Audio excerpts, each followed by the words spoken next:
Once upon a time, two friends joined forces to bring you the best in horror entertainment. Brian from the north, Tim from the south, each bringing their own unique perspective to the horror community. Movie reviews, Blu-ray releases, beer pairings, games, and more. Welcome to your new home for horror. This is Civil Gore. Hey there, everybody. Welcome to episode 255 of the Civil Gore podcast. I'm your host, Tim. And this is Brian. And we got a fun show. It's 2:55. We're counting on, we're counting up actually in time, but counting down on what we have left to watch for the chainsaws as we're getting through a lot of stuff. And it's funny because one Tim will talk about, and I was like, wow, that sounds really cool. It kind of sounds like this other movie I watched until I realized that was the movie I watched.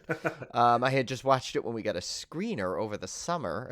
As opposed to now when it's on Shudder. A screener that I evidently missed watching and had no clue that we had ever gotten a screener for it. Yeah, so back in August we got this screener. It was kind of funny. And I was like, because when you guys were describing it, I'm like, man, this really sounds familiar. That's not our main feature. That's just one of the ones Tim watched, which we'll get to. But yeah, I was the one where our feature tonight is The Innocents, which, this will be fun to talk about. I have feelings on this movie.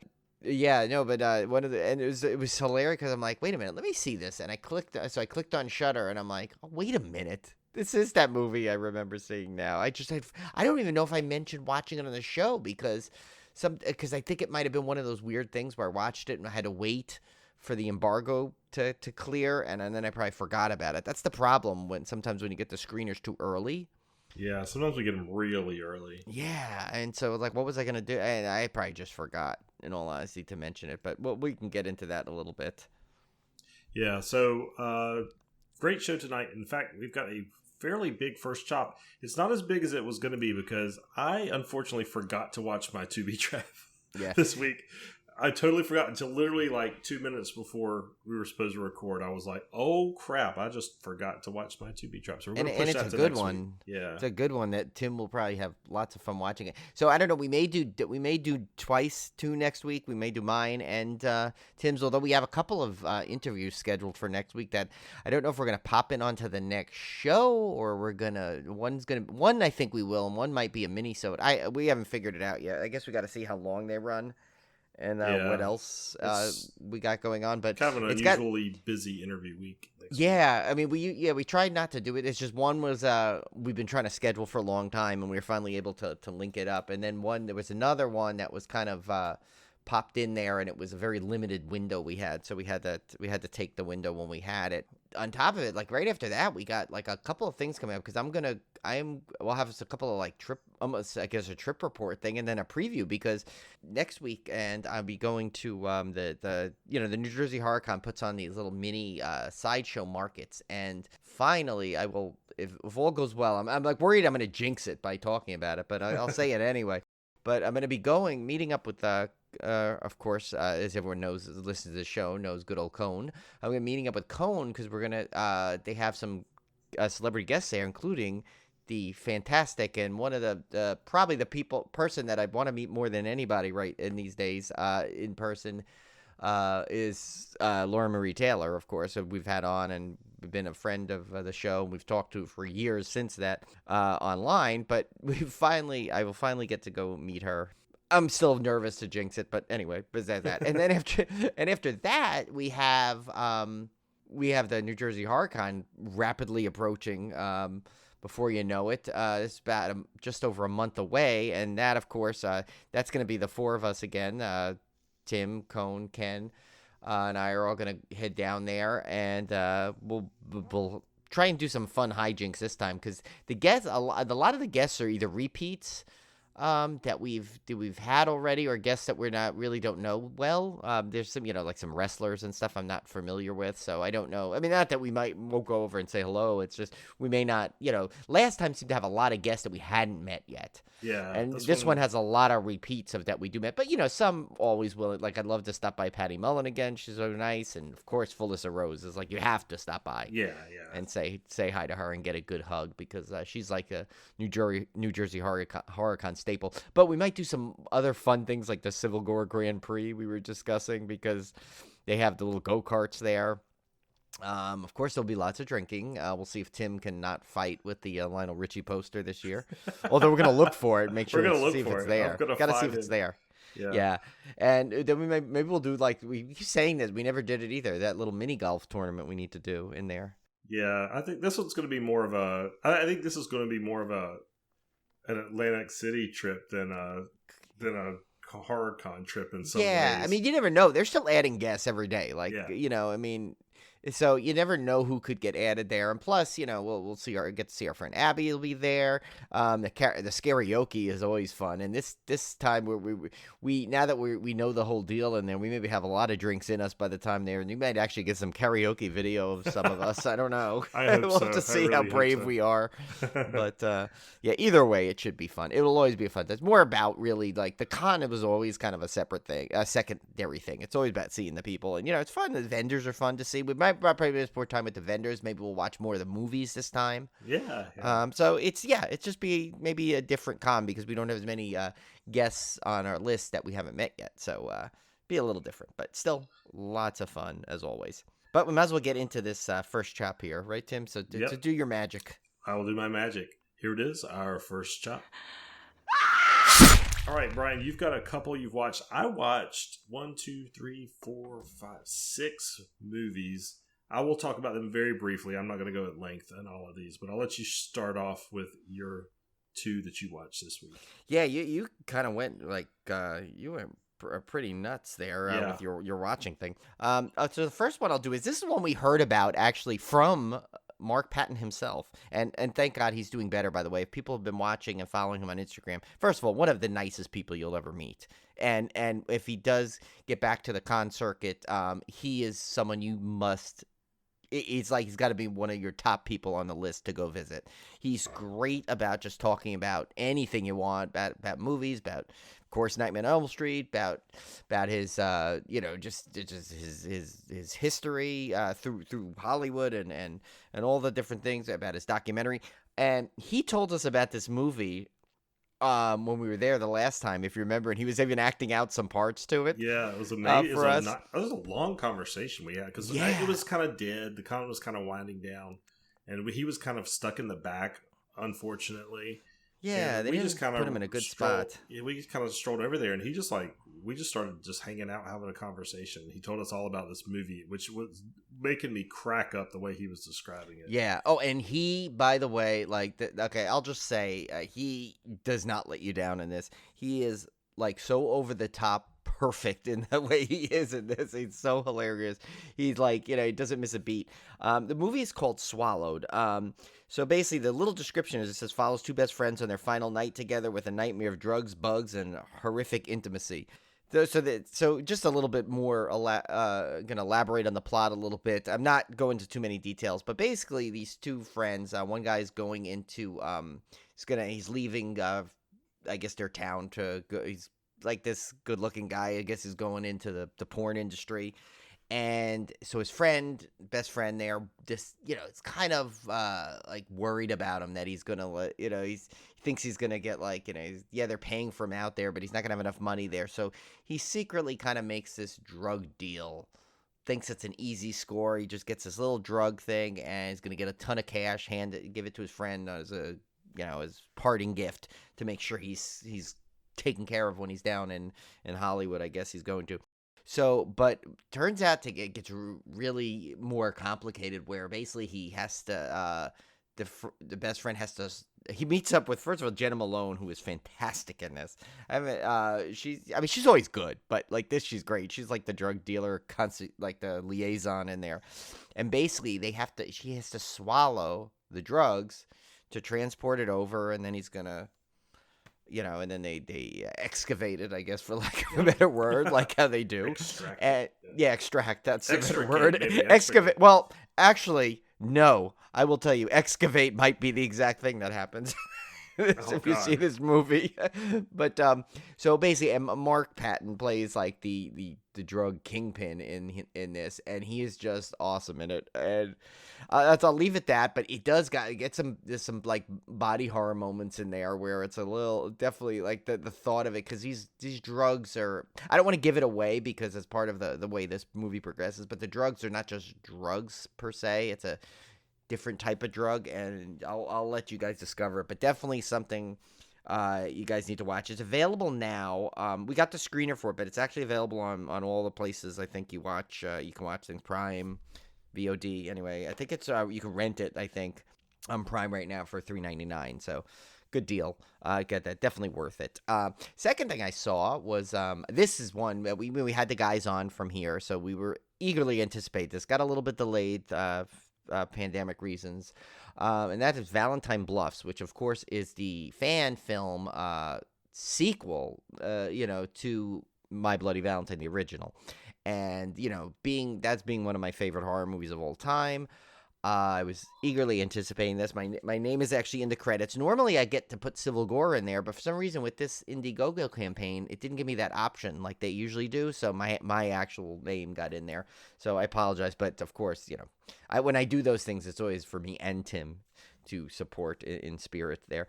So this one was cool how they did it. It was a really good plot in terms of taking on this sequel. It's years later.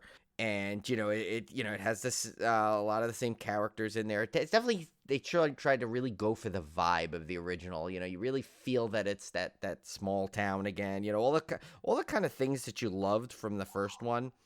They really capture pretty well in this. Did you get to watch it yet, Tim? It was on YouTube. No, so it's on my list. I was trying to get through all my Chainsaw Award nominees first, but it's definitely on my list to watch. I'm looking forward to it. Yeah, it was really good. I actually did it because Julie and I were doing our little Valentine's celebration this weekend. Actually, we're going away overnight. So on Valentine's night, we just kind of hung out and chilled, and so this movie debuted at 7:00, so we watched it live on YouTube, which I rarely do. Any of those like premieres, usually I end up like watching it after. But they're fun though, right? Yeah, no, it was fun because it was kind of exciting. Although they had the most unusual countdown, like they just weird like digital countdown screen of like for 5 minutes, and it was like bizarre, like trippiness. I don't know. Did they have like a live chat going on? Sometimes they did, but I wanted to watch it on my TV, so I watched it on the full screen, not like on the computer. So that way Julie's and I aren't hunched over a computer. Basically, I can't hunch over anywhere right now. My neck is like completely been shot. I've been like on a heating pad all week. So we actually put it on the big screen. It was a really fun watch. The guy, I remember we had him on, was Chuck Ryan was the guy that played the miner in this, and oh man, was he good in this. He was like this like really like hulking looking force like as the miner, and it was really cool. Yeah, I thought that was one of the best.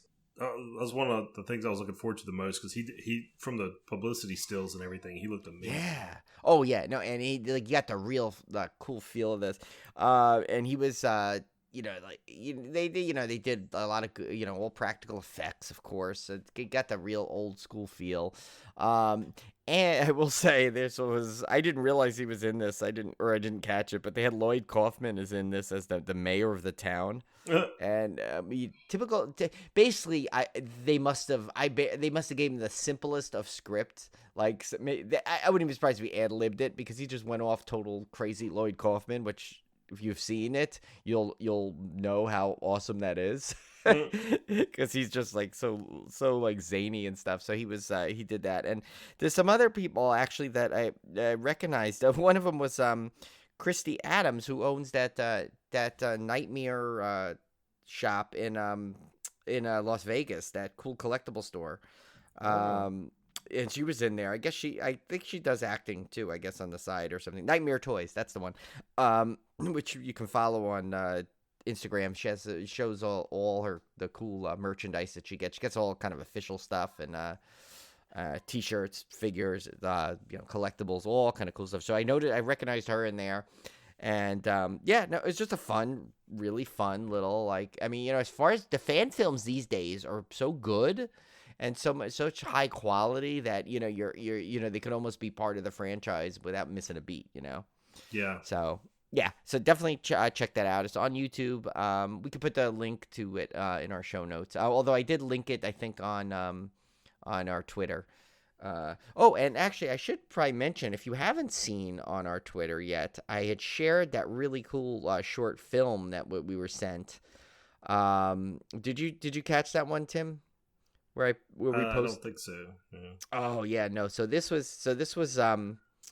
sorry, it's from Red Tower Entertainment is the production company. It's called Esther, and it's a short film. It's about 9 minutes, but really, really creepy. It's about this girl that moves into a new house, and I guess her fire alarm keeps going off, the smoke alarm, and it's just that beep beep, beep, and she's after she first thinks it's just literally the smoke alarm, but then she realizes there's something more sinister involved in why it keeps going off. And really well done for short film. Some of the one of the creepiest moments I've seen in a short film.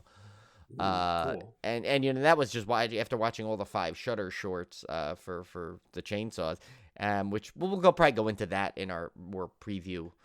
Big chainsaw preview episode. But yeah, so I definitely recommend that. We posted it. It's called Esther. It's on YouTube. Again, definitely check that out. I mean, the shorts are just so fun. I love shorts sometimes, because sometimes I feel like movies, they extend them on purpose to hit like a time. Yeah, well, I mean, one of my favorite challenges in this horror movie challenge this past October was the 31 shorts thing. Oh yeah, right. That was a cool thing I added, right? I had no idea there was that many horror shorts on YouTube. And of such high quality. I mean, like, so many. I think I liked every single one that I watched. Yeah, that, and also Vimeo is another incredible source, because you just search like horror shorts, and you'll get like almost like like a curated playlist of like, sometimes they have like 40, 50 shorts on the playlist. Yeah. So that's why I was glad I included that challenge in there, because that was fun. I almost want to put that one every year. It's just kind of fun. You almost should. Yeah, even if you have to, I don't know, even if you can maybe tweak it in some variable. Yeah, I may tweak it a different way, but that last year, yeah, that was, remember, I was trying to be diabolical last year. Yeah. So extra diabolical. So that one I knew was going to drive everybody crazy, but it actually turned out to be like even I think Ken was even saying it, right? How much he loved watching the shorts. I think it's you get a really appreciation for that, the short film for horror, especially because there's really not much time for character development, so you usually kind of get right to the scares and right to the creepiness. Why I like horror short stories. Like, I think short story is the best form for horror, because even there's tons of horror novels I like, but the short stories to me always seem to be the most impactful. Yeah, overall, yeah.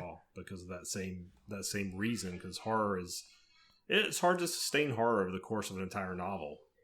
Yeah, it's much easier doing a short story. Yeah, and even in the movies, though, sometimes, because how many times have you criticized a movie? They're like, "Oh God, like the silly talk in there. There's so much buildup, and then it's it was one thing if you were doing a slow burn like folk horror movie, that's one thing. But some of these the slashers, sometimes they try and get too fancy with them. No, if you're doing a slasher, just do a slasher.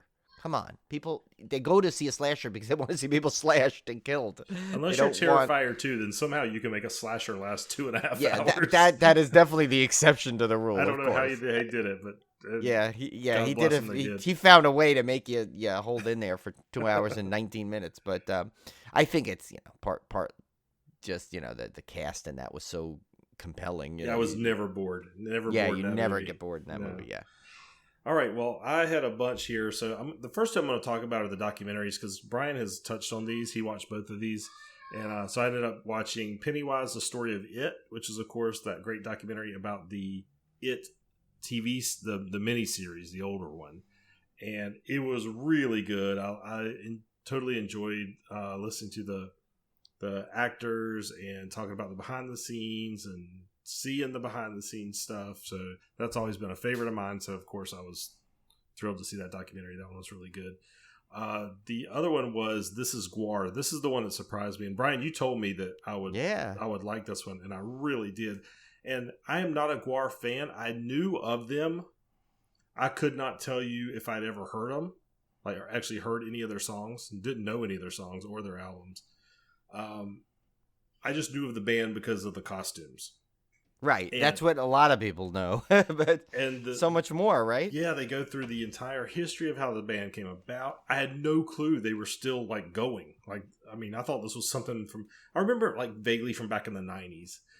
Beavis and Butthead put them on the map to a lot of people. It's probably when I first heard about them was through Beavis and Butthead. And that's the end of it. I had no clue that they still had this like cult following or anything. And it's just, so even if you don't know anything about the band, I highly recommend this documentary because it's just pure entertainment. It's about right. people. Wasn't it so surprising how good it was? Yeah. It's people with a passion for something, and they dedicated their whole lives to this basically performance art. And it's really fascinating. And the trials and tribulations this band went through is amazing. So it's never a dull moment watching this, even though I was not familiar with the band or their music. So yeah, I tell you that these chainsaws this year, the categories are really going to be tough to finally make a full decision. Great year. There's been a number of categories. I cannot wait for our roundtable because there's so many of these categories where I literally, there was at least 3 that I could have voted for. Because there's not one category where I'm like, there's a couple where I kind of know what I'm gonna pick, but it's not. But it's like it could have also been the other 2, and I wouldn't be doing any disservice. Yeah, it's gonna be. Yeah, I'm afraid it's gonna end up being a popularity contest for the ones that people have seen. Yeah, like it normally is, but yeah, but which is a shame because then it's like that's exactly what I hate. You know, it's one of the reasons I hate the Oscars a lot of times is because they try and go in these mostly these highbrow known films. But this is your opportunity, like the Chainsaws are the opportunity for the horror community to kind of like stand up for their stuff. Yeah. Why do the same thing? You know, it's like why. May give movies that I think this year though, we'll go into obviously when we have our preview for it, but I have a feeling like there'll be like a couple of those categories, but I think there's enough there that'll kind of get the more obscure films noticed. Yeah, I hope so. I don't want to see Nope just win everything because that's the only movie anybody's ever seen. I mean, I went out of my way. I've been like dedicating hours to watching every one of these films to make sure I'm doing an informed decision and not just picking the most popular one or the one that I saw. So, and you weren't even that huge of a fan of Nope, so it's like Nope, I was not. Yeah. Well, no, and the thing is, though, the good thing is that you remember this is a lot of the horror community was split on Nope, so it's not like it's been in some years. It's not that I didn't like the movie; it's just I didn't really consider it a horror movie. It was way more sci-fi than to me. It felt more sci-fi, but we'll go into that on the roundtable. I'm sure we'll have plenty of Red Tim moments for that. Yeah, there'll be Red Tim there. So the other 3 I watched. Okay, I'll start with the one I think I liked least out of this batch was Blood Relatives. This is a movie about a vampire, a Yiddish vampire. Yes, a Yiddish vampire. I know. I still got to see this one. This is one of the next ones I have on the list. Yiddish vampire that finds out he has a daughter who is a half vampire. And he kind of is roped into taking care of her because she's out on her own. So this is kind of a father-daughter vampire road comedy. And now that's a genre that just doesn't get enough play. I will say it's cute for what it is. It's obviously very heavy on the comedy versus the horror. There were some things that kind of annoyed me about it, like they really go out of their way to make sure you understand he's Yiddish because he's always using Yiddish phrases, but they're like the most common Yiddish phrases that everybody knows. Yeah, like oy vey, right? It's or trailer or schlepping this over, that kind of stuff. And I'm like, I don't know why they tried to beat that into us so hard. Like it just felt like they were hitting you over the head with it. But especially because Conan and I have been trying to teach you like the hardcore Yiddish. I know exactly, and I don't know. It just rubbed me the wrong way for some reason. Like not that I have anything against any of those terms or anything. It was just weird. Like why is this, like it doesn't even factor into the story really. So I didn't understand why they were trying to make that such a big thing. Like I said, it's cute. It's I don't know. It didn't really do much for me. The next one up I watched was I'm skipping around here, Brian. SALOUM. SALOUM is I guess that's how you say it. SALOUM. this is an interesting movie because the premise was so wild. You had these three African, like, I guess they're like, gosh, I don't even know what to call them. Not warlords. They're like assassins, like soldiers of fortune type, and they're really well known. This group of three is really tight, and they end up kidnapping this drug kingpin, and they flee, and they're trying to hide out in this camp that supposedly like takes in people and helps them, kind of like just provide some refuge for these people. They have to work. It's almost like a commune type thing where they have to work for their stay, that kind of thing. But so the whole, like, the first half of the movie is like this completely non-horror look at this culture that I'm just really unfamiliar with. So that's why I found it so fascinating. And then it, like, at some point it turns into some primitive force that is there, and I won't go into spoilers, but it gets really crazy. So I thought this one was just, I like this one mostly because the premise was so freaking interesting. And it was just like a completely new setting for a horror movie that I'd seen. So I would recommend SALOUM. It's on Shudder. Yeah, what's this up for in the chainsaws again? I forgot. Best International. That's right. Yeah, I'm sorry, I don't remember the country. The specific African country right off the top of my head, but it's well worth the watch. The next one up was Fresh. Fresh is on Hulu right now. This one Kim and Ket covered, and I listened to the episodes because I thought I was never going to watch this one. It's a cannibal movie. I was kind of done with cannibal movies at the time. So it's Senegal, by the way. Senegal, there you go. Senegal, okay. Yeah. Sorry. Which I think is I think that's where there's another movie on the Chainsaws called Nanny that I watched. Oh, right. Yeah, I forgot to talk about that one. So I'll go ahead and talk about that one since we're on the subject. That one, that's a nanny from Senegal who comes to, I believe it's New York. She comes over to basically make money for, I guess this is a thing where you have Africans coming over to the States to do like nanny jobs. I guess there's a whole thing about this because it seemed like it was kind of a commentary on that. And so she comes over, she's got a young son, she leaves him behind, so she comes over to the States, and of course she's being a nanny to these rich white parents. So there's a whole kind of socio-economic type commentary going on here. And she starts having like visions and stuff. And it's one of those films that really the horror comes from the uneasiness of the culture clash, kind of. And I won't go into any more detail on that. It was an interesting film. I liked it. I really liked it, but it's very much more a more subtle form of horror than what a lot of the Chainsaw Awards were. So take that for what you will. Fresh was on Hulu. Like I said, Kim and Ket covered this one. Cannibal movie. It concerns a girl named Noah. She's having a hard time on the dating scene. Which I don't understand. It's Daisy Edgar Jones. I know. But she meets this guy in the grocery store, and they hit it off. And so he invites her to his kind of a surprise vacation up to his cottage and out in the boonies. And unfortunately for her, things go south really quickly. And I'll leave it at that. But it's really good. And in fact, I had watched, like I said, I listened to the Kim and Ket episode it's been probably several months back. So I didn't remember a whole lot spoiler-wise from their episode. But I really like this one way more than I thought. Even after listening to their episode, I was like, oh, that sounds okay, but I'm never going to watch it. I'm glad I watched it. This one was actually quite entertaining. Yeah, I really like this one. Plus, I love Daisy Edgar Jones, so that was easy one for me to watch. And it's funny, you said that about Kim and Ket and their spoilers, because they flat out go through the whole movie, but yet they do it so entertaining that the things you remember more about the episode is their humor in it, not the movie. So I don't know how many times I listened to one of their episodes without seeing the movie, watched the movie, and still have enjoyed it just as much because You know, it's like, yeah, a couple of sequences, yeah, you know, you think of the way they talked about it on the show, but most of the time it's just that, you know, it's their entertaining, how entertaining they are that you remember the episode from, not so much what they're talking about. I'll give you a perfect movie. I'll give you a perfect example of that, and it's one I forgot to put on the rundown that I just watched today, which was Men. Men. Kim and Kat covered this one. Men. And this one, I thought I knew this movie backwards and forwards going in because I listened to the Kim and Kat episode. Colors of the Dark featured it, and they went into spoilers.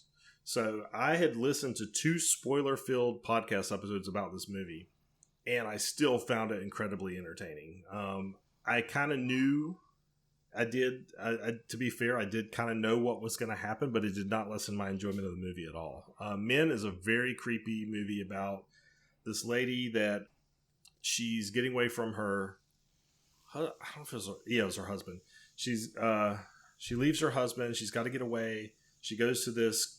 She rents this cottage in the English countryside. This really out of the way, remote, quaint little village, and it gets way bizarre from there. Basically, every man she runs into looks like the same guy because he's played by the same actor. And it's really creepy, really well done. I won't go into spoilers because it goes completely off the deep end. That one's worth watching. That one is on Showtime, if you want to watch. Yeah, I actually own that movie. I got that in the sale, so I got to watch that. It was that Black Friday sale. It was like $7 or something. Yeah, that one's up for best score, and that one may get my vote for best score. To be honest, it's a fantastic score. Tim does a good ear for music, so yeah, I'm teetering between that and Pearl because Pearl has a wonderful score as well. So, but that's a little preview of our roundtable. That's my voting preview for the best score. The last one, Fresh was good though. I'm glad you got to see that because I loved that one. That was it's very very entertaining and very unusual type of a. The beats it had, I think, was what made it unusual. It takes a very grim subject matter and somehow makes it lighthearted without turning it into a comedy. Yeah, right. Exactly. That's a perfect way to say that. Yeah, it's not a horror comedy at all. No. But somehow it takes this very dark subject matter and somehow lightens it. I don't even quite know how they did it. It's pretty ingenious. Probably because of the cast, Sebastian Stan and Daisy Edgar Jones. They're just good. Yeah. They're good at what they do, and they sometimes the leads you have in it could basically take the, whether it was always the intention to be that way or just like the kismet of it, but you never know. But either way, I think that's exactly why it was probably like that, because of the 2 leads. It's interesting. It's very interesting to see a horror comedy without the comedy. But it actually still feels like a horror comedy, but it's not. Yeah. The last one here, speaking of non-horror comedies, geez, this is Speak No Evil. This is the one Brian had watched the screener. This is is it Norwegian, I believe? It's I'm confused because we just watched one. The Innocence is Norwegian. I believe this one is Danish. Yes, you're right. It is Danish. Yeah, this one's Danish. So this one, and not a cheese Danish by God knows. I wish it was after I watched this. Yeah, this is a bleak freaking movie. This is about a couple with a young daughter. They go on vacation. They run into another couple that they hit it off with, and they have a good time during this vacation. And that's a familiar situation. Most people, you always end up running into, if you don't go on vacation with somebody already, you usually tend to bump into somebody that you end up if you're there for extended period of time, you kind of link to them a little bit. Exactly. Yeah. And so when they get back from vacation a little while later, they get an invite from this couple to come stay with them at their vacation house or their house or whatever.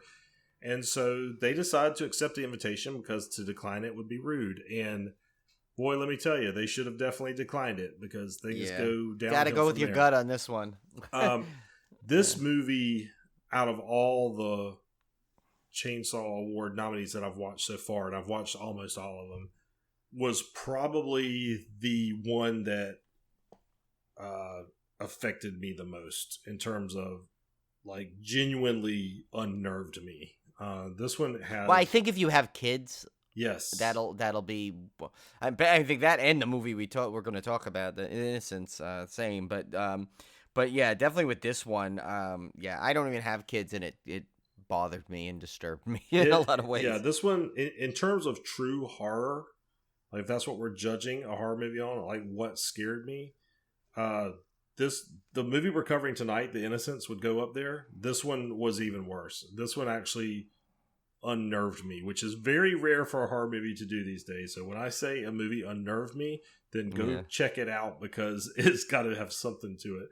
This one really freaked me out, and I'm still kind of thinking about it. I watched it today, so it's still kind of in my mind, fresh. So yeah, it's called. I'm sorry, I don't remember if I even said the name. Speak No Evil is the name of it.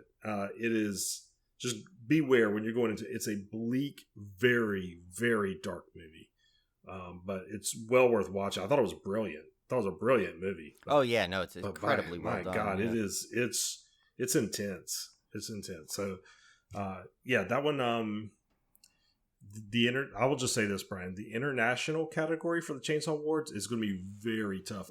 Going into it, I thought I knew exactly which one I was. Yeah, exactly the same thing. And I still may end up keeping my pick, but I'm not sure. I like the one that I went into with, just because I loved it so much, and it's like one of those things where it's like but. All right, my gut tells me to go with still one, but yeah, no, it made it when I remembered this one, that I had seen it actually, and then with the Innocence, it definitely is. Yeah, it's much tougher. What is going on up there in the Nordic countries? I mean, they're producing some freakishly good horror.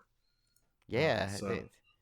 It's funny. I feel like other countries, like, I don't know whether it's just the way it's distributed or just the time they create them, but I feel like they come in bunches. Like, remember, like Korea at one point was coming out with like that really great batch of horror movies, and then now it seems like it's like the Nordic horror movies are coming out. Now, I will say, if you guys, I will reiterate this during the roundtable.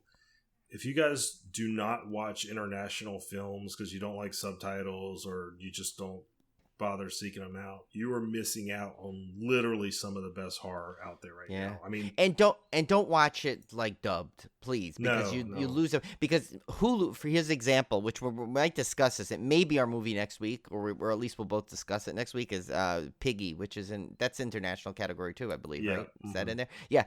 And so that one, Hulu has both versions. It has a dubbed version and a regular version. And when I started to watch it, I put the wrong one on. I put the dubbed one on. And I'm like, oh, this is annoying. And then I realized, oh my God, thank God there's the actual version with the subtitles on it.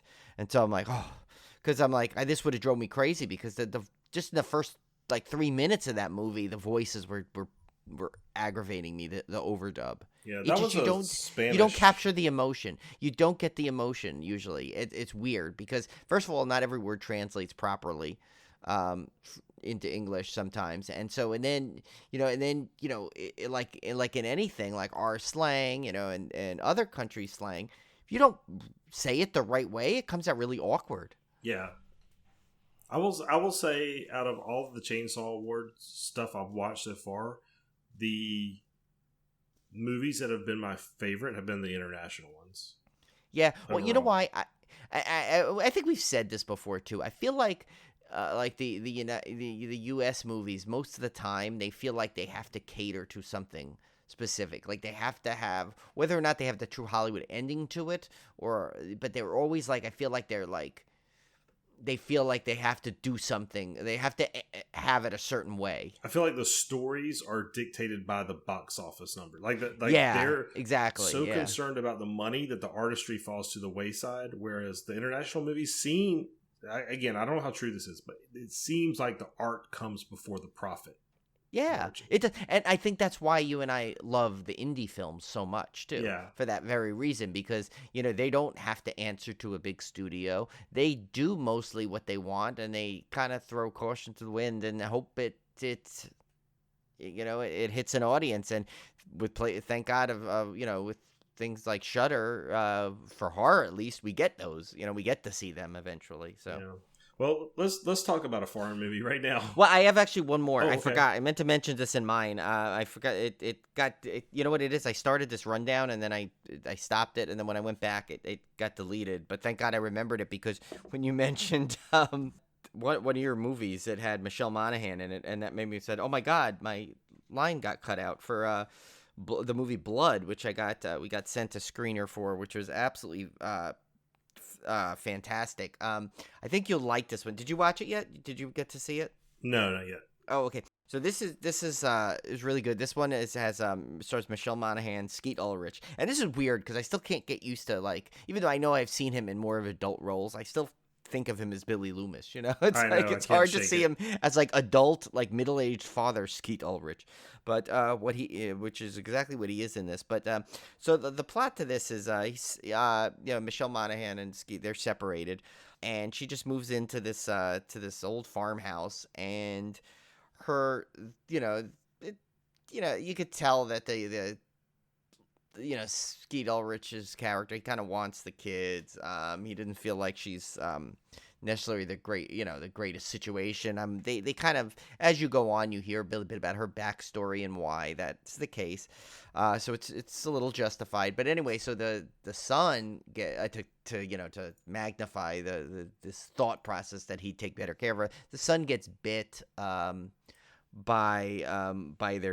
their dog, who acts, their dog was acting weird, and then the son got bit by the dog, and he starts to have he starts to get really sick, and basically, not to go into too many details in there, but he basically gets this mysterious infection that requires certain substance, I'll just say, and it kind of goes along that whole that familiar story, the plot point of what would you do for your child, what lengths would you go to make sure your child gets healthy and gets cured, and Michelle Monaghan plays, of course.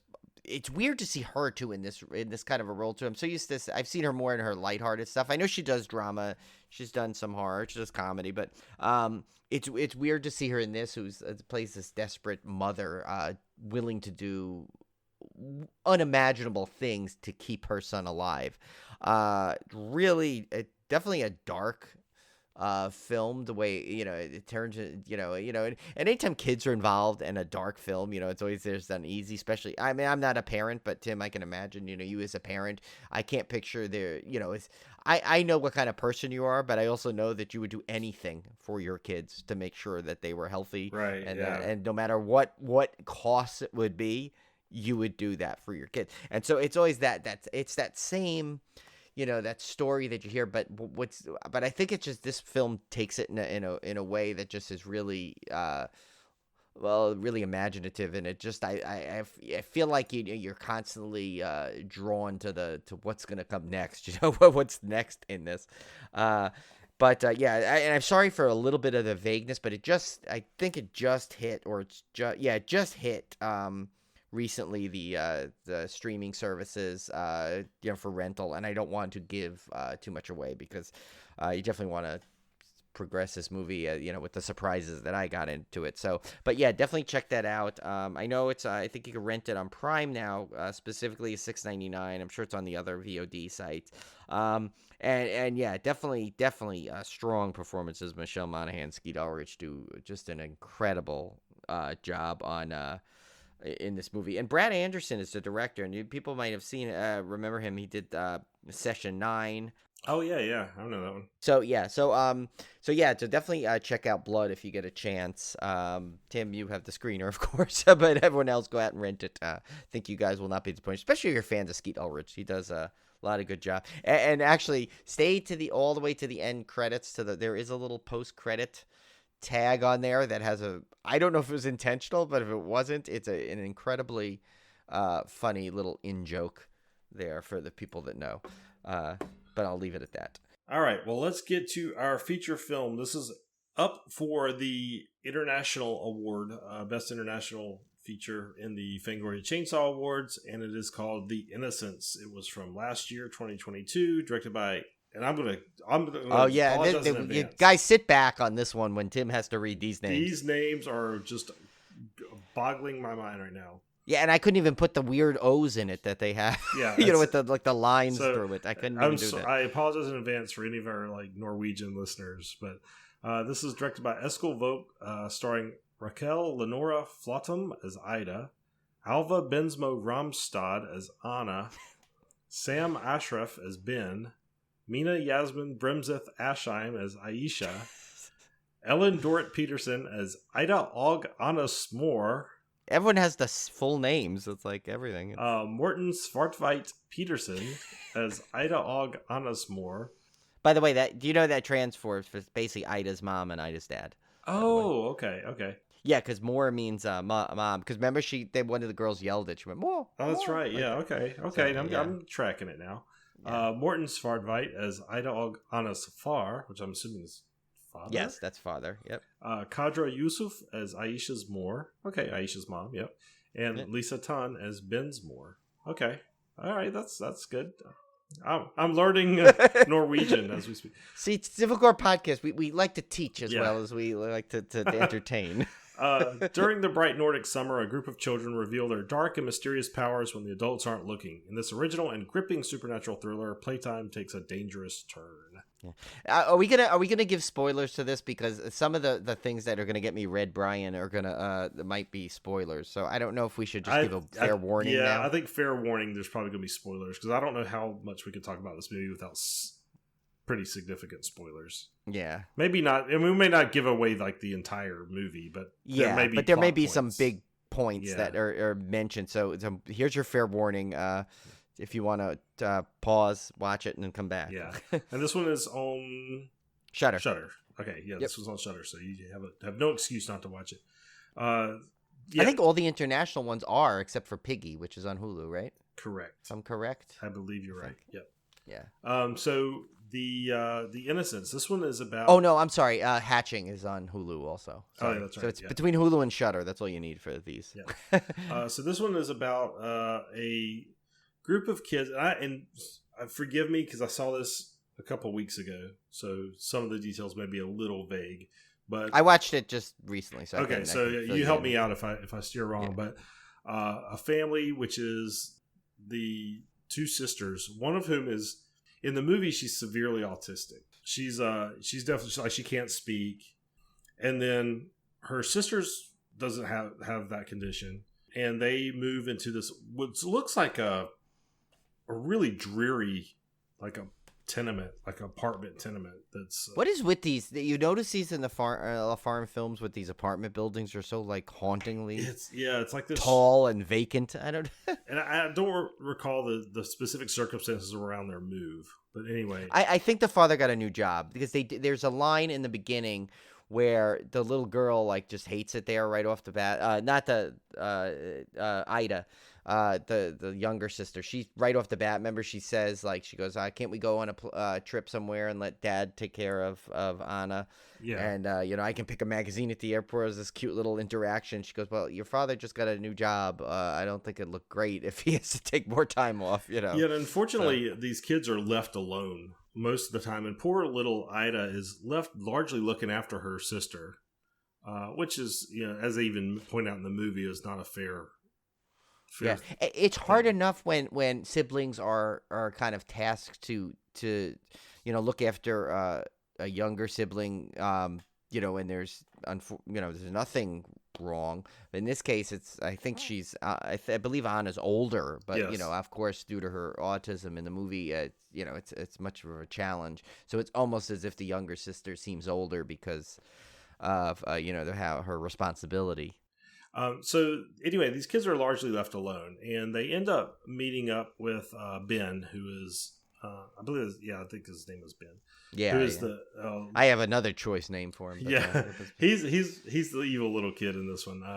He's the creepy crap. Talk about creepy crap bag. Oh my god, did Kim and Ket do this one? I can't remember. No, I don't. No, they haven't. I'm a couple episodes behind on them, so I would love for them to do this one. The creepy crap bag. Yeah. This one's. Although I would have to give Ketrin a trigger warning with the cat for sure. Yeah, which is still I'm fuming about myself, but.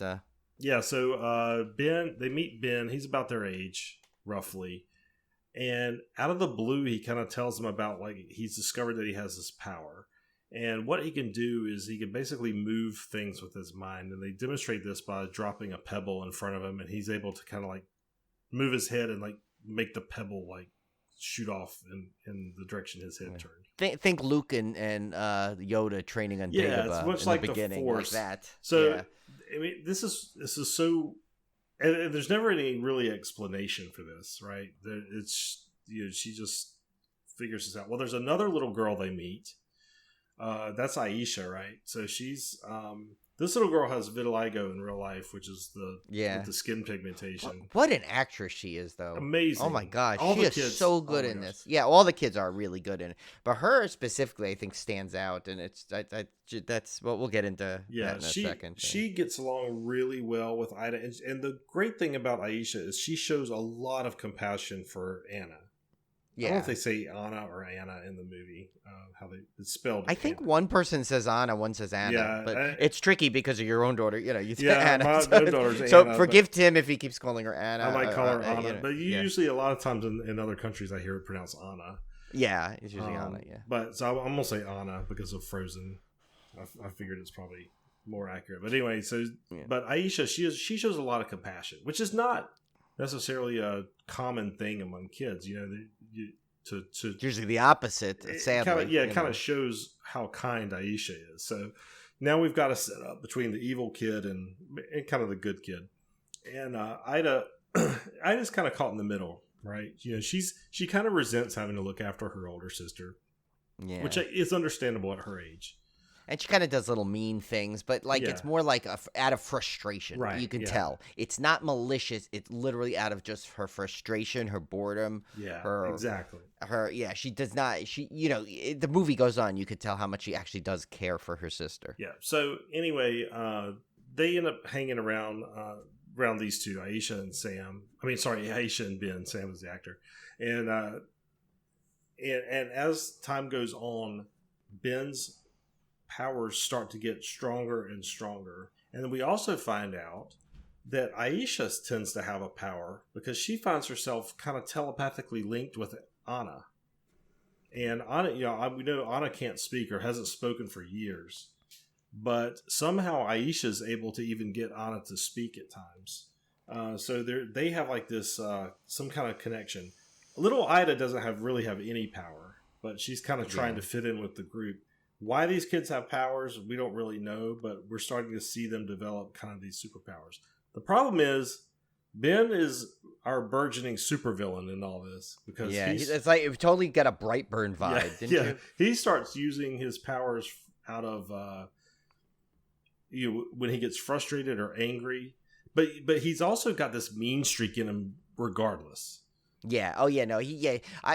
I know that this movie tried to do this little dual thing in there and there was one scene in particular where they showed him just frustrated with himself and everything. But, there was a, they try and almost try and give you like this little thing. Oh, well, he didn't ask for these powers. He didn't do that. But you know what? No, I'm not giving him a pass because he is a mean little bastard. This kid. With a mean streak, and he is just, I know they say, oh, there's no such thing as bad kids, but in this, he's a bad kid, and he's, you're talking about like future Michael Myers kind of thing here with the, from the Halloween, the Rob Zombie Halloween, where he's, they're like I mentioned earlier with the scene with the cat, where he literally like.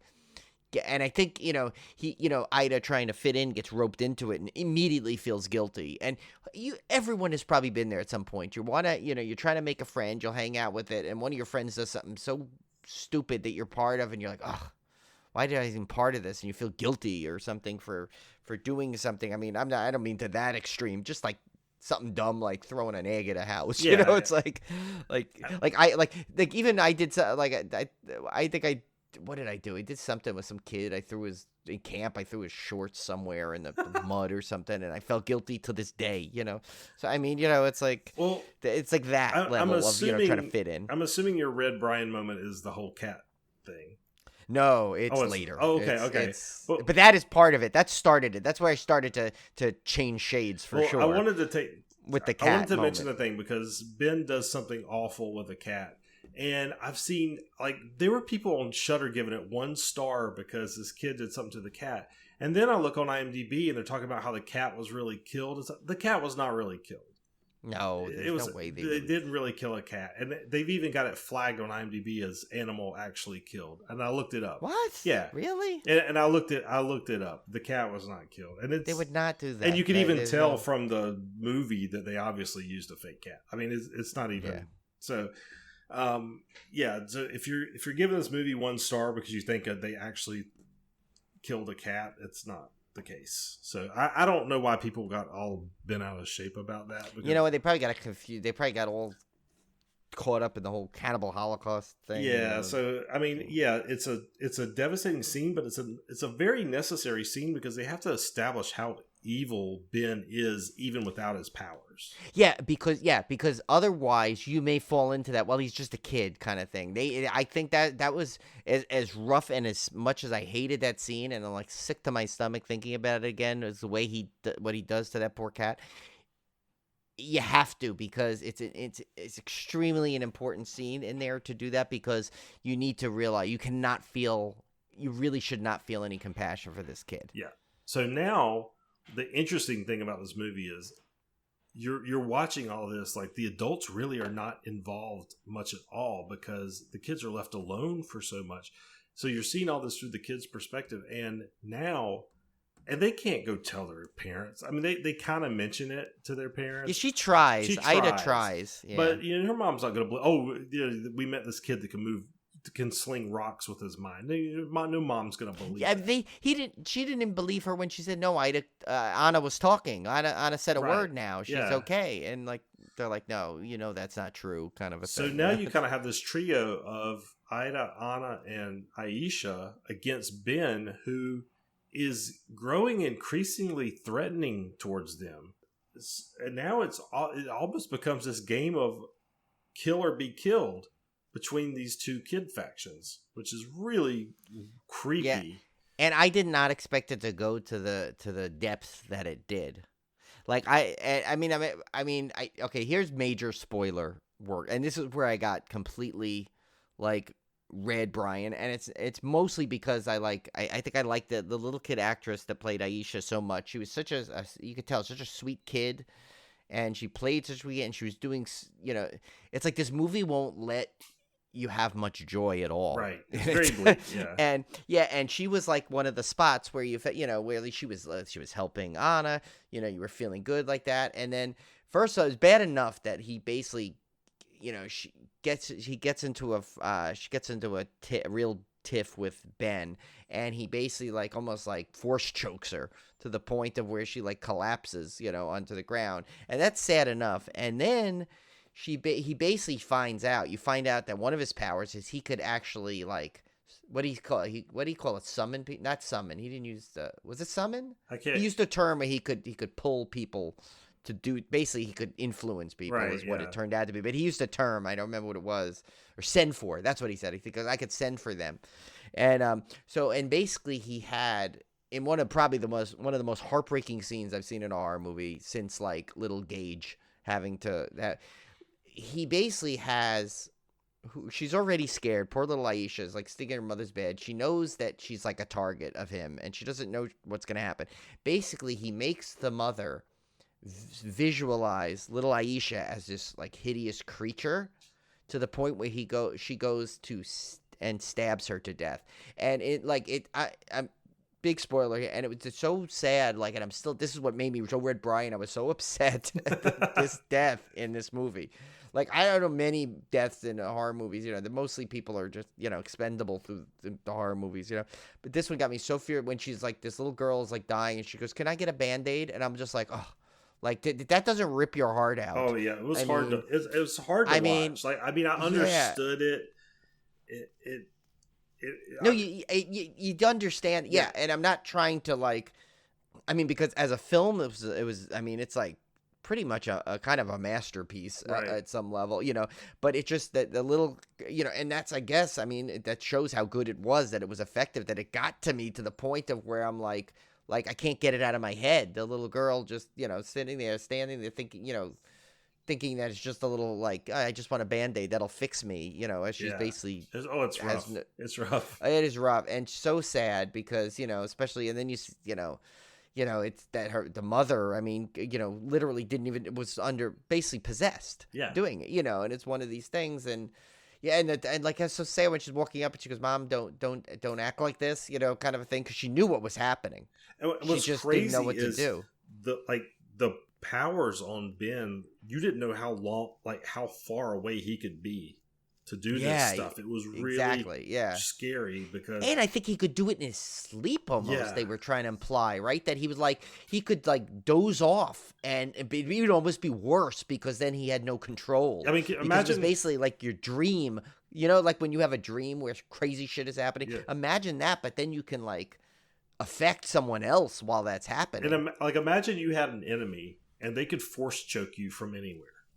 Like how scary that would be. Like you could potentially die at any time just by them coming like within 100 yards of your house or something. Yeah, and think of this: like how many times, you know, any kid at some point was like, you know, like kind of pestered by a bully, and you were always like nervous he was going to get you on the way home or something, or you know. But once you got to the sanctity of your home, you knew you were safe. Your parents are not going to let some kid come in and attack you, you know. And as long as you're there, you know, the kid's usually, a bully is going to back away when he sees a parent, no matter what type of parent it is, they're going to back away. But in this, it's like literally you have no idea where he is, and he could just be thinking of you now at this point, and you're going to start things are going to start to happen. Like his own mother, I can't remember, did she actually die or did she end up in the hospital? Did he actually kill his own mother? Did they ever say that, or he just? I know he had the stove boil over and hit her. I thought she actually died, but because you don't see her again. I assume I took it as she was dead as well, and you know, and like then like the kid in the soccer is this guy that like tortured him at the soccer field. He basically sent some just random dude to go kill him with a rock, and like, I mean, that was creepy enough, that whole sequence.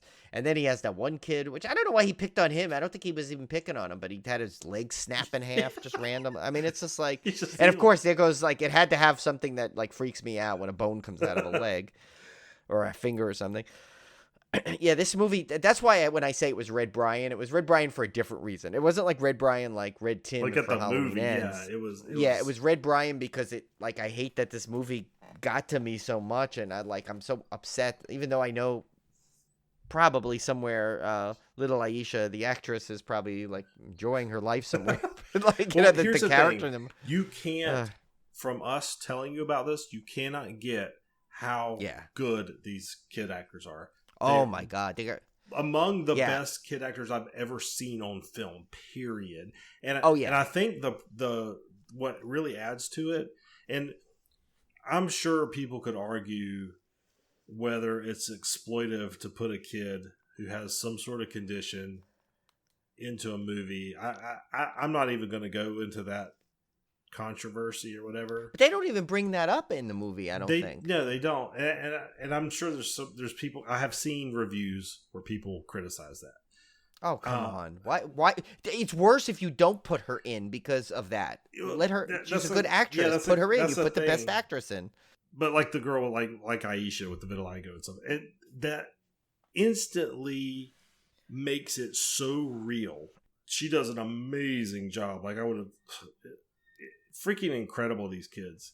But the kids have these conditions, instantly makes you like have some kind of even more sympathy towards them, and you like just, you're that much more endeared to them, and then you put their performances on top of that.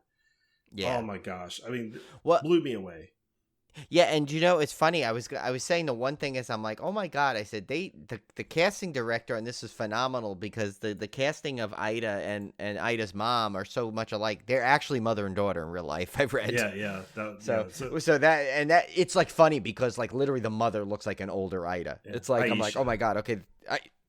No, Ida, the one. Oh, Ida, the blonde girl. Okay, I thought you wanted that. Yeah. That her mom is actually the one that plays her mom. And there you go again. Another thing, you probably pick up on that subconsciously. That just adds another layer of realism to the movie. Yeah. So again, that's what invests you with these characters. Like, I was more invested in these kids than I would be in most other movies that have kid actors because of all these combination of variables that I'm like I was like deeply into this world, like immersed in this movie, and then to have all this kind of bad stuff happen, it just makes it that much more impactful. So like Brian said, when I got through watching it, I was like, this is like a freaking masterpiece movie. Yeah.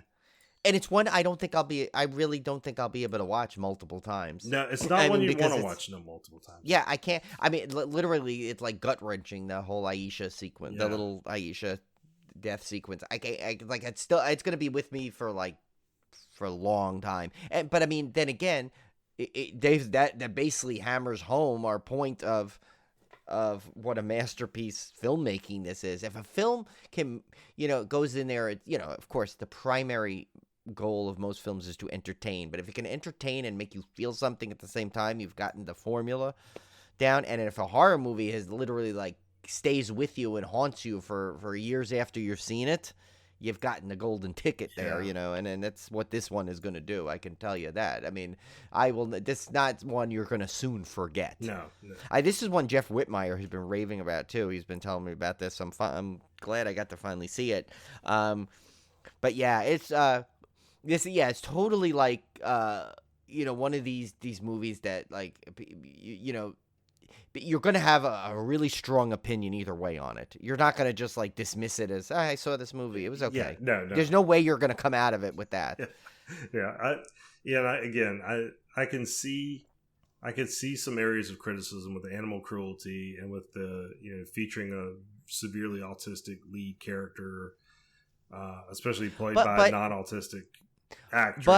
But I mean, if you think about it, that character is also basically the unsung hero of the film. Of ways, I don't think it in any way disparages autistic kids. I mean, if anything, it's again, like you said, that she's the true hero and star of the entire movie. So. Anyway, I really encourage you to watch this one. It's very effective. It's one that it still sticks in my mind. And again, I watched this 2 weeks ago, and I can still see every scene clearly in my mind, which is not always the case. So. Yeah, I mean, and it's so funny because it's when you find a movie that hits you this way, you expect it to have repeat viewings. I don't know if I'd be I have the stomach to see it again right now because there's to be some distance. Yeah, I think it's. But yeah, I mean, I tell you, I'm not sure. I don't know about much about Eskil Vogt or however you say his name. That's director, but pretty much, if I'm going to see his name on things in the future, that is going to make a strong attempt to see it, whatever he puts out, because and he wrote it too. He was writer and director. It's funny. More when I see that, the writer director like that, I feel like the films just seem to have that more magic touch, because I mean, when you write something and then you had direct it, there's that middleman's not there. There's nothing lost in the translation, Yeah, so you get that. I was just looking up his IMDb page. He has done a few movies. He's got one called Blind from 2014. He did. It's not all horror he does either. No, he did TV series and some shorts. He did one TV series, one episode of one TV series, and some shorts. And then this is really only his second feature film. So really, wow! And this is what he comes up with. Yeah, wow, yeah, crazy. Well, let's get. We could keep an eye on him because I have a feeling he'll be one of our. He'll be in our annals of directors we follow. Yeah. Well, let's see what kind of beer pairing you came up with for this one, Brian. Because this was a tricky one. I was trying to get a Nordic type of beer, but half the time I would go in there and I'd spend 3 to 5 minutes on each beer trying to translate what the heck they were saying on it. So I went with the old school and I searched. So I found something from, it's kind of a little off thing here. It's Evil Twin Brewing out of Brooklyn, New York, and it's Devil Child. And we know who we're talking about. Ben. Yeah, it's not Little Ida or Anna. He's the king of the creepy crap bag. He's such a great villain. I mean, to be a kid, he is. Yeah, and I feel bad because I'll no matter what this kid does for the rest of his life, I'm gonna be giving him the stink eye, because he's what he's done. But yeah. So this one is 12% strong. It's a barley wine ale actually with maple syrup and vanilla. That's really all I got on it because I don't know if it's something that's always around. But then again, you know how I usually try and stick with the beer pairings of beers that you can actually get. I figure this is one of these movies you're gonna watch and probably not watch it very often because it's so impactful. Yeah. That's probably why this beer is a limited run, and you can get it and watch it, and that's it. All right, well, we do have a new fan topic food question. Yeah, I used our chart. Yeah, Tim. we got our. I used that chart. We're dipping into our backup chart here, and this one's a very simple question: cinema or streaming? Yeah, simple question, but it's very. I think mine might be a kind of a convoluted answer, but I'll let you go first if you want. So I'm assuming this means: do you prefer going to the movies or do you prefer streaming? Yeah. Man, this is a tough one. If all conditions are good, let's put it that way, I would vastly prefer to see something in the theater because I like the whole atmosphere. I've been going to movies all my life. I'm a huge movie fan. I like the popcorn.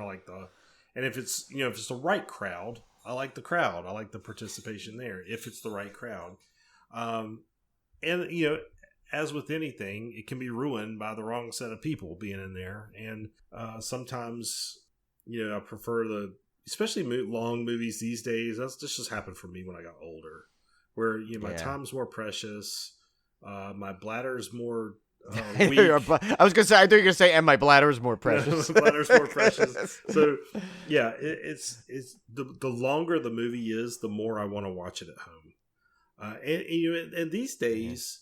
You can have a big ass screen and you can have a quality sound system and you can turn the lights down and you can get pretty close to the theater experience if you have the right setup. So I find myself, I think the older I get, the more definitely my theater going has dropped, and not just because of the pandemic. I think it's dropped just from a time constraint and a money constraint, because if I go to the movies, even if it's just me and Olivia, you're talking probably a 3-hour commitment by the time you travel and get concessions and trailers. I mean, it's a 3-hour commitment, let's face it, even for like a normal 2-hour movie. And then it's going to be at least, sometimes it costs us, 60, 70, 80 bucks to go to a movie. And that's a lot of money for one movie. Yeah. So think about it. With that same amount of money, you can own it on Blu-ray, probably order in some cheap food, and still pay for 2 months of streaming. $80 is a decent dinner.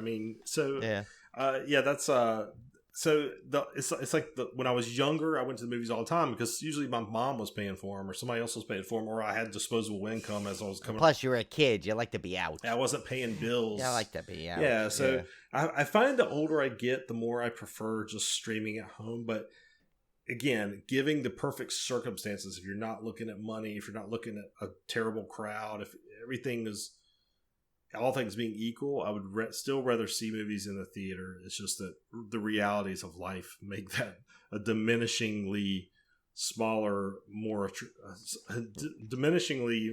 less attractive option as time goes on because of the cost and because of the time commitment. Yeah. See, mine is a similar answer, but it's a little more convoluted in spots. Like back in the day, it was. Mine's definitely pandemic effect. Like before the pandemic, I would go, I'd constantly go to the movies. Every big movie I'd want to see on the screen. I'd probably own it. I ended up owning it on Blu-ray too, but I'd always like to go to see it in the theater. Like every Star Wars movie, guaranteed. Like would go to the Marvel movies, all those big movies like that. You're fun in the theater because you get the crowd reaction, and those movies, like, crowds probably won't. Like a Marvel movie or something like that, or a Star Wars movie, the crowd usually doesn't ruin it because they're usually just like, like just cheering and getting into it and stuff. But like one of the ones that like really like started to wane, but even before the pandemic, was, I told you that time I went and saw Hereditary. Yeah. There was 2 other people in the movie theater other than me, and they're laughing at spots, and they're making sounds and talking and looking at their phones, and I'm like. As like I said, I don't, and that was when I went in by myself because it was early, kind of early into our podcast, and we were trying to see what we could, and So, and I've had other bad experiences in the theater, but I was in a groove though for a while where I would always get the same seats I like. Julie and I would always get our row and all this stuff. And yeah, that's another thing. We need to go into that whole thing with everybody. But maybe we'll save it for one of the round tables with that whole new AMC pricing structure thing with the seats. Oh, yeah. But I found out the seats we like are not part of that anyway. They're just on the cusp because it's only the center and we're just off to the side. So even no matter what row I pick, my price didn't go up. So, but anyway, besides that, but I think another factor that I've noticed. And again, I'm the same way. It's the whole bathroom thing, the time commitment. Sometimes I feel like that the movie times are bad. It's like, who wants to go see, like, I used to love to see, my favorite thing was going to see a 10 o'clock show, like the latest show possible.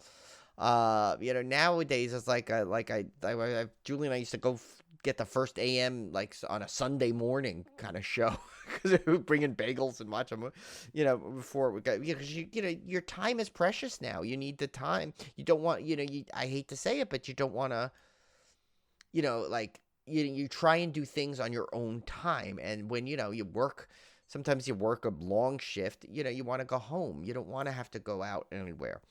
And the fact that streaming now, they're making streaming exclusive movies, and some of the services are big. And frankly, I feel like they're almost making it for a home crowd sometimes, I feel like, than more of a theatrical thing.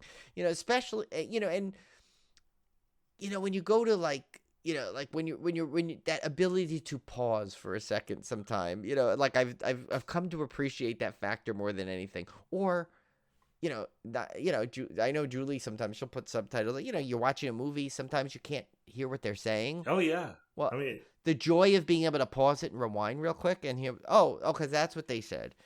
or how about just eat dinner? Like, you don't have to eat popcorn. Yeah. You can actually eat dinner. We do that all the time. We go get takeout from our favorite Thai place and just eat dinner while we're watching a movie. Yeah, you make it another evening, and so it's just, yeah. I mean, I hate to say it. Granted, if it really is the movie, like Scream. I'm starting to go get the fun theater experience and the excitement again. I think Emily has helped that actually with her. She goes so much, and she's always telling us that she's going to this and that and this, and I'm like, oh, you know what? I miss going to the movies so much. I got really give it more of a chance. Like, I saw Megan in the theater, and I remember my other resolution was to see more horror in the theater. So as soon as Scream tickets went on sale, I went and I bought Julie and I tickets for the Thursday night. Like, I haven't done a Thursday night premiere of something since Star Wars, So Rise of Skywalker, that was. And so, so now I'm like, okay, this is exciting. I can't wait, for that. And, and part of the thing is with the internet, you have to see things fast or they spoil it. Like, already it's going around today that the movie is spoiled. A lot of people have been releasing Scream leaks all over the place. And, it's like, so now you got that to contend with. So it's like, not only now you have to just see it as fast as possible, really, or stay off social media completely. Which is almost impossible these days. It's impossible because you need it for other things. It's just, yeah.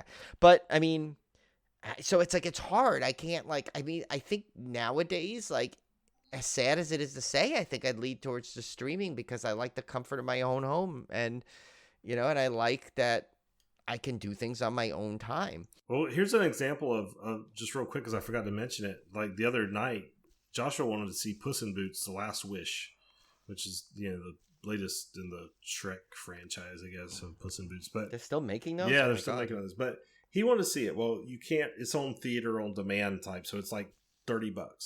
And so I'm going, Joshua, that's $30 to. Well, it was $25 to rent, and it was $30 to buy. Oh.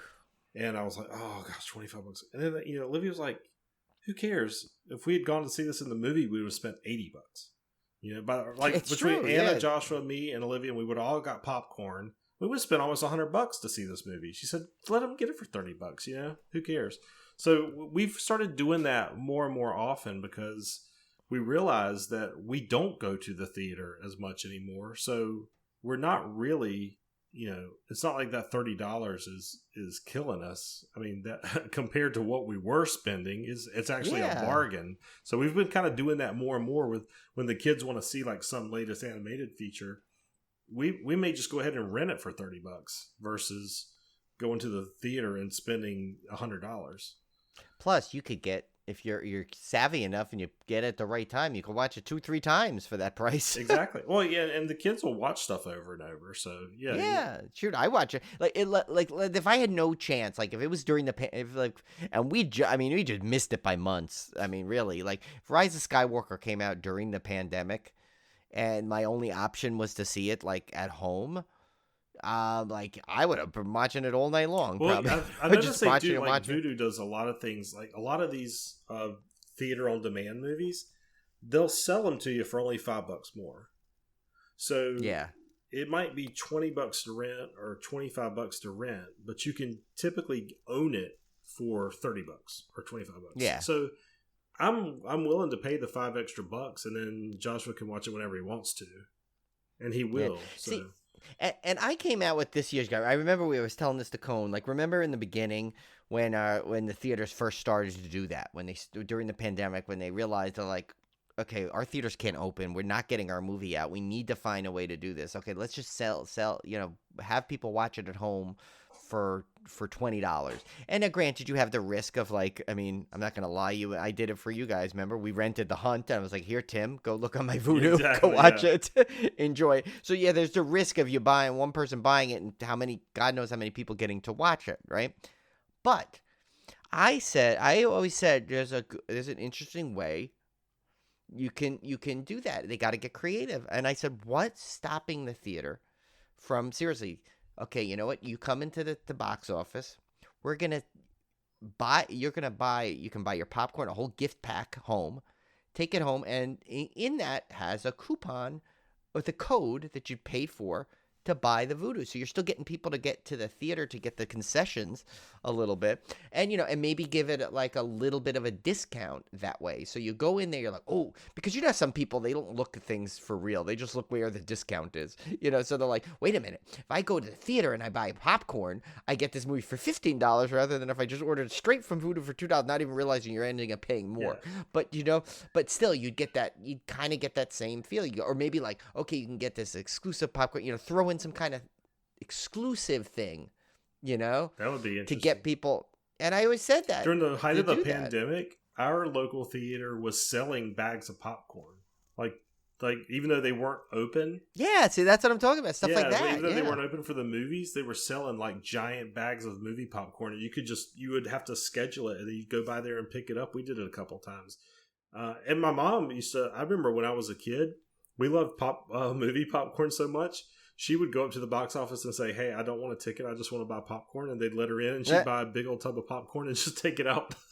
Oh, my goodness. Well, yeah, that was when I worked at the movie theater in college. I was like the hero because I think about me coming back to like the dorms and the resident apartments with two of those like garbage bag size of popcorn. I'm not going to say people were on various substances basically that would require some people to be extra hungry. So I'd come in and I'd be like, that thing would be gone in an hour. Awesome. Two of those bags. And it was great. I was like, they're like, hey, people like asking when I was working because they know I'd be coming back. I could probably eat one of those garbage bags myself. I love popcorn. Oh my God. I love it so much. Yeah, no, but yeah, so basically the point is, yeah, it's like as much as it sucks, and I think theaters will always have it on. And I think they're coming back, but in big ways now. Again, they're getting, big, but like I think now with this everything so expensive, the money the way it is, with inflation here, with the pandemic still in the back of people's minds, even though, it's like, I'll never say it's over quite yet until it's years and years past because, it's still around and people are still getting sick. But, obviously life is as close to normal as it'll be for, but, when you see all that now, you have to be like, definitely more creative. And if you are, if everyone's paying for like $20 here, $15 on this streaming service, this and this over here, you know what? That's your choice you've made. You've kind of made that choice of entertainment already. and so you might as well take advantage of it because it's not like these streaming services are free. I mean, your Tubi is, but like, not like, not Netflix, not, Prime, Prime is, if you think about it, it's the most expensive one of all. What was it, $150 a year, basically, for all. I mean, yes, it encompasses a lot more than just the streaming, but still, it's not Hulu, it's not, Shudder here, $5. That, that's the commitment you've made. And frankly, the stuff, like for you and me now, especially, a lot of the stuff that we watch doesn't even hit theaters near us all the time. That's right, yeah. For me, I have to go to, like, I mean, yes, I have a little bit of a closer thing, being close to New York City, they have all, 100 art theaters there. So I definitely have more of a chance than some locations. But, like, think about it. Half the stuff we want to see is stuff for the podcast, which isn't out in the theaters. So we're going to see it on streaming. So it's like, to me, I think it has to be, like, I think I'm going to treat the theaters the way it should always feel, which is like in its event. So it's going to be a big movie. It's not going to just, I think I'll probably go to see movies that are, that like, I feel like will be like, I think, like the Scream 6. To me, I remember seeing the original Scream in the theater opening night, and it was a blast. Like, that's what I want to recapture, So it's like that, and the same thing with Megan, even though, we had some obnoxious kids in there. Still, the movie was fun. Everyone was screaming. It was still fun. It didn't ruin the movie. It reminded me of things I don't like about the theater, but it didn't ruin the movie. Not a movie like Megan. You're not going to get that ruined by people screaming in the and we theater, had a great crowd joking. for Megan, so it actually helps it. But I'm the same way. I'm like, now to get me to the theater, it definitely has to be an event movie. I'm not going to go watch some, low. Not say low. I'm not going to go watch some kind of run of the mill romantic comedy or some kind of like art film. It's got to be It's got to be a Marvel movie. It's got to be an Avatar. It's got to be a big horror movie that I'm really excited to see. Something like that is what's going to get me to the theater, and I just can't see. I mean, and even then, you're having to pry me to the theater because of the expense and the time commitment. So, I'm kind of the same way. I think I'm gonna, and I think I've always, in some fashion, at least after I got, had a family and kids and everything, and everything got so expensive. I think I've always kind of leaned that way anyway. I only went to movies that were like I really want to see in the theater. Yeah, no, there used to be a time where every Friday night I went to the movies. Yeah. Like, there was a time period for a few years where that was before there was no streaming services. There was, DVDs were in its infancy, so it was like VHS. Yeah. So it was either I was renting something I was usually, like me, I was like, rent something on Saturdays, go out and see a movie on Fridays. It was like, that was my routine. And it was like, most of the time it was stuff that I would rent, with stuff that I could either wasn't in the theaters or I didn't catch it in the theater, So, so I mean, but now when there's way more things, I mean, like they say, adulting sucks. I mean, that's part of it. It's like, people choose. You have to choose now where you're going to spend your money wisely. And it's too, unless you're a billionaire and you can have disposable income left and right. I mean, me, I choose obviously, where mine goes. Mine goes to Blu-rays. And mine goes to the vinyl records. And yours is vinyl records. And we both have our streaming thing. I mean, Shudder, we couldn't live without, frankly. I mean, at this point, but like, the thing, and I love sometimes the streaming services to just find it, where you can, I'm gonna watch this, or perfect example, it's like, how many times are you like watching something and something comes up and you're like, oh, let me pause it, and then you get to go back and watch it later. Well, in the movies, you don't have that option. You've committed that the time, and if you don't have that time, I don't know. I mean, granted, by no means am I taking away the magic of the theatrical experience, because when it's like you said earlier, like I think when it's like the perfect setting, there's nothing like it. Yeah. But how often do you get that perfect setting where that didn't cost you an arm and a leg, the crowd is perfect, there's no like sticky seats, there's no person with a big hat in front of you. It's like, yeah. I don't know. Although I do want to see I want to see the one thing I want to do is I want to see Ant-Man in the theater in that I forgot that Screen X mode. And there's one Cone actually said the theater near me has it. That's about maybe 15 minutes away, where it's like the screens go all around you, like on the sides. Oh yeah, no, we don't. So have I like might want to see it in that, because to me that's something. Okay, I can't get that at home. I'm not gonna go buy 3 TVs to mimic that experience. Yeah. So that'll be cool. And the funny thing is it's cheaper than like the 3D tickets, funny enough. Yeah. Which I can't figure out the figuring out, like I can't figure out how they justified that one. But I guess Julie made a good point. She's like, well, 3D, you got the extra cameras, you got the different projector, you got the glasses, so that's probably all incorporated in this. You just literally, but I mean, this just built 2 extra screens, but then again, if it's not like, I don't think it was filmed any different, I think. Yeah. All right, well, that was a good generated some good discussion there for I like that little thing I found. That's awesome. That was a good lucky break that just happened to be. There's where social media was used for just plain good. Yeah. Someone posted that and I loved it. All right, guys, we'll be back next week. I think we're tentatively doing Piggy.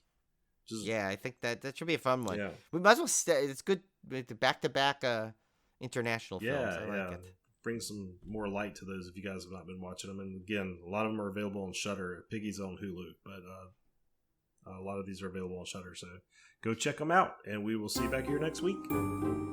See ya.